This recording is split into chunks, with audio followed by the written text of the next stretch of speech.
आजकल मलाई यस्तो घरहरू बेच्न एकदमै गाह्रो भइरहेको छ। कस्तो भन्नुहुन्छ भने एउटा एरिया छ जहाँ चाहिँ प्राय घरहरू 3 करोड 2.5 करोड 3.5 करोडका छन्। एउटा यस्तो घर छ जुन 11 करोड 10 करोडको घरहरू छ, जसले गर्दाखेरिमा चाहिँ ओनरलाई लागिरहेछ मेरो प्रपर्टी प्रिमियम छ, एकदमै राम्रो छ, त्यसले गर्दाखेरि यसको प्राइस यति हुनुपर्छ, मैले यति पाउनुपर्छ। तर त्यो प्रपर्टी बिक्दैन, किनभने जो क्लाइन्ट किन्न आउँछ उसले 12 करोडको घर किन्दैछ भने उसले त्यो सोसाइटी त्यो कम्युनिटी पनि अरू प्रपर्टी पनि मिनिमम पनि 12 करोड होस् या 15 करोड होस् या 8 करोड होस्, किनभने उसले त्यही रेन्जको सोसाइटी भएको ठाउँमा आफ्नो प्रपर्टी जोड्न खोज्छ।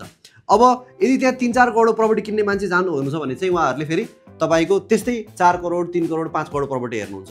र अब तपाईलाई यसमा मैले के भन्न खोजेको भन्दाखेरिमा चाहिँ इफ तपाईको 3-4 करोडको रेन्जको प्रपर्टी भएको एरियामा घर छ भने तपाईले 10-12 करोडको इस्टिमेसन या आस्किङ राख्नु भएको छ भने प्रपर्टी सेल नहुन सक्छ। त्यसमा तपाईले प्राइस राम्रै कम्प्रोमाइज गर्नुपर्ने हुन सक्छ। या अब तपाईले नयाँ प्रपर्टी जोड्दै हुनुहुन्छ, ठुलो प्रपर्टी किन्दै हुनुहुन्छ भने चाहिँ मेक स्योर गर्नुस् कि तपाईले किन्ने एरियाको प्रपर्टीको रेन्ज चाहिँ सिमिलर होस्। या 10 करोड प्रपर्टी किन्दै हुनुहुन्छ भने त्यो एरियामा 10 करोड 15 करोड 12 करोड प्रपर्टीहरू धेरै होस्, जसले गर्दाखेरि तपाईको त्यो प्रपर्टी भोलि बेच्ने बेलामा त्यस्तै खाले मान्छे आएर किन्न छिटो हुन्छ।